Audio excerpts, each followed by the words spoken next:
salam santun, guyub rukun, selarase hati. Kenapa saya suka perkutut Jawa atau perkutut lokal? Itu bermula ketika kakek saya memelihara perkutut.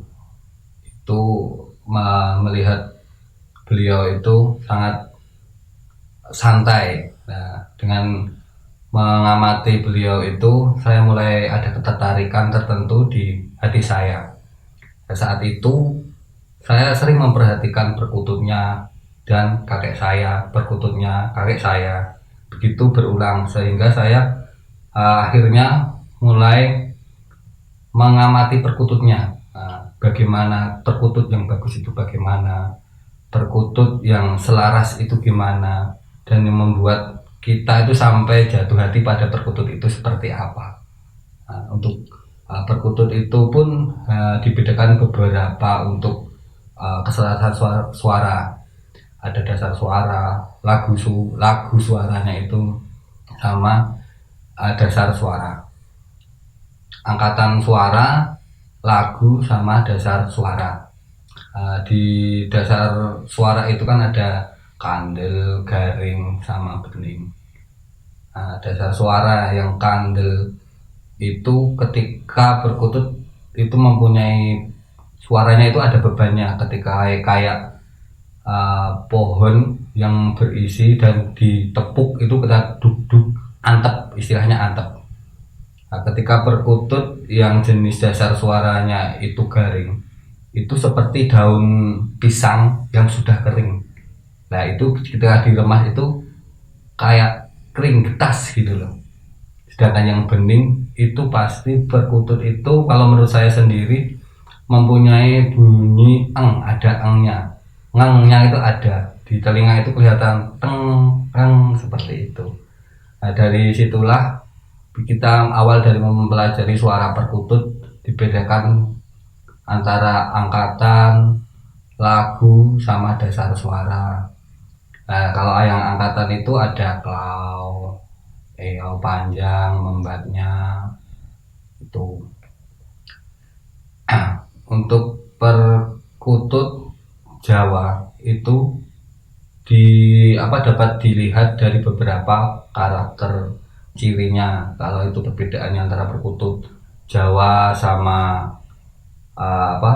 non Jawa, istilahnya crash atau Bangkok. Itu dari setiap perkutut Jawa itu, kalau menurut saya, mempunyai ciri khas nada yang naik. Pasti nadanya itu ada naiknya. Sedangkan perkutut non Jawa itu ada suara yang mendayu. Dan karakter perkutut Jawa itu ada ketek, bukan kokok. Nah, kalau kokok itu biasanya mayoritas non Jawa, non lokal, seperti itu. Perkutut Jawa yang selaras hati itu gimana? Nah, untuk nepake rasa ngelaras sing perkutut itu seperti apa? Nah, itu dari pendengaran kita. Secara pertama kita harus senang dulu, baru itu selaras. Yang ketiga adalah mantep atau marem. Nah, senang itu mencakupi beberapa kriteria.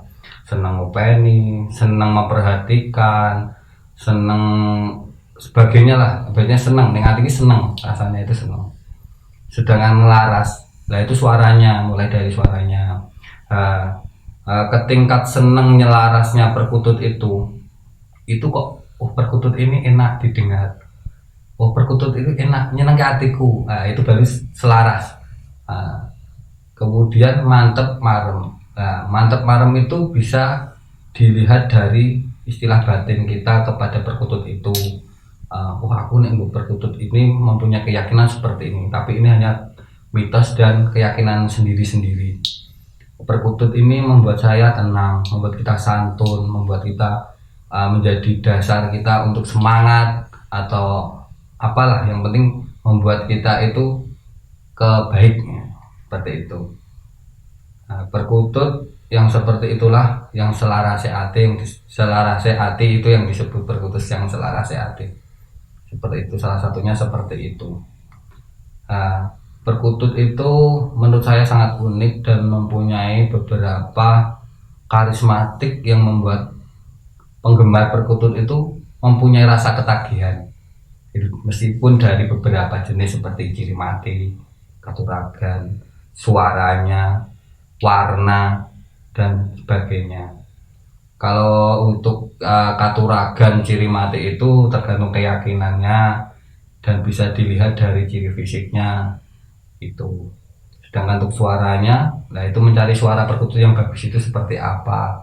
Nah itu dilihat nanti dari dasar suaranya, kayak tadi yang saya bilang tadi, angkatan lagu, dasar suaranya itu seperti apa, seperti itu.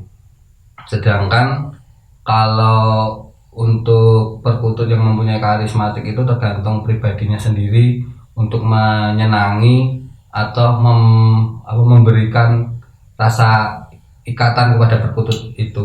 Tidak bisa uh, sama dengan orang lain, seperti itu. Sedangkan kalau untuk yang tadi yang saya bilang adalah perkutut yang mempunyai suara, dasar suaranya seperti itu, adalah dasar suara yang tidak bisa diubah. Jadi dasar suaranya seperti itu, antara kandel, kering, sama bening. Itu karakternya seperti itu, mulai dari entah itu duduk, medoti, kerenteng, atau apa manggung, disebut manggung itu.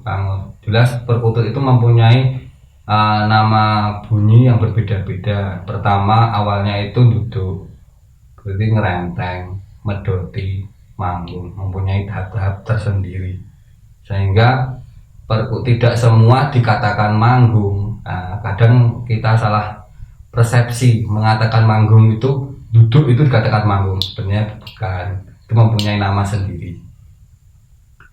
Kemudian untuk perkutut yang memberikan kita rasa neng ati selarase ati itu nepake rasa itu ke perkutut yang enak didengar, stabil, suaranya stabil, entah itu suara kecil, tapi jika mempunyai kriteria yang stabil itu didengarnya itu enak. Seperti contohnya klau ketekuk, nah itu nanti stabil, klau ketekuk terus. Nah itu klau ketekuk, nah itu tetap stabil. Tapi kalau klau ketekuk, ada kuknya, ada itu kayaknya ada yang mengganjel di telinga, tidak selaras lah, istilahnya ada yang mengganggu, suara yang mengganggu, ibaratnya seperti itu. Nah, suara perkutut lokal yang menurut saya enak itu ya mempunyai kriteria dasar suaranya tadi, terus kayak jarak temponya itu lenggang, senggang itu.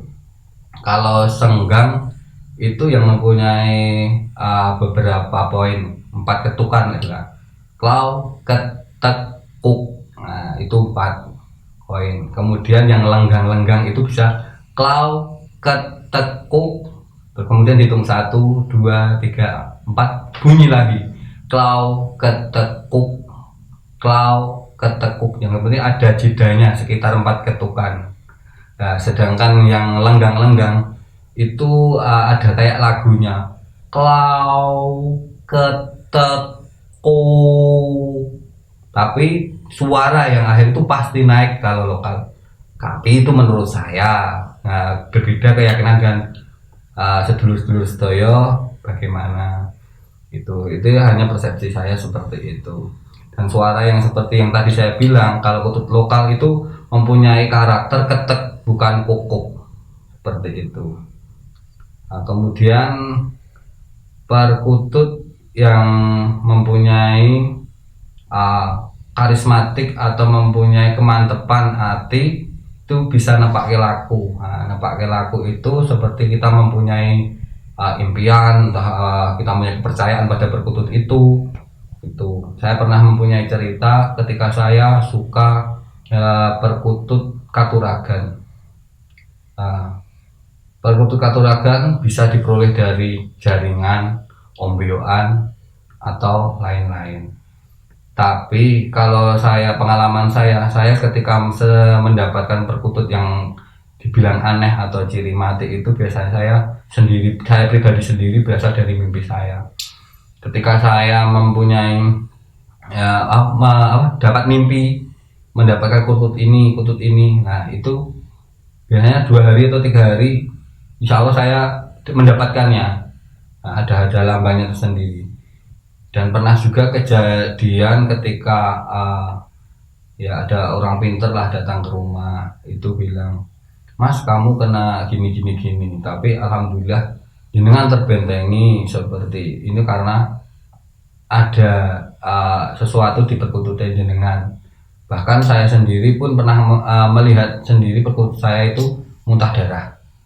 Nah, muntah darah, dan kemudian saya tanyakan pada orang pinter itu yang mempunyai indera keenam lah ibaratnya seperti itu, bahwa perkutut bisa menjadi tameng. Nah, tapi ini hanya keyakinan pribadi. Yang penting monggo silahkan naluri sendiri, selarasi hatinya sendiri seperti apa, perkutut itu seperti apa, semua mempunyai keyakinan sendiri-sendiri. Makanya saya selalu bilang salam santun, guyub rukun, selarasi hati. Itu mempunyai makna. Salam santun, kita harus bisa saling menjaga, menghormati, memberikan salam, mempunyai unggah-ungguh, tetap santun antar sesama. Guyub rukun, kita selalu menjaga keguyuban, kerukunan biar tidak terpecah belah. Selarasi hati itu dengan hati. Nah, suatu ikatan jika kita selarasi hati dengan hati itu insya Allah memberikan kita kenyamanan. Nah, seperti perkutut itu, salam santun, guyub rukun, selarasi hati, seperti itu.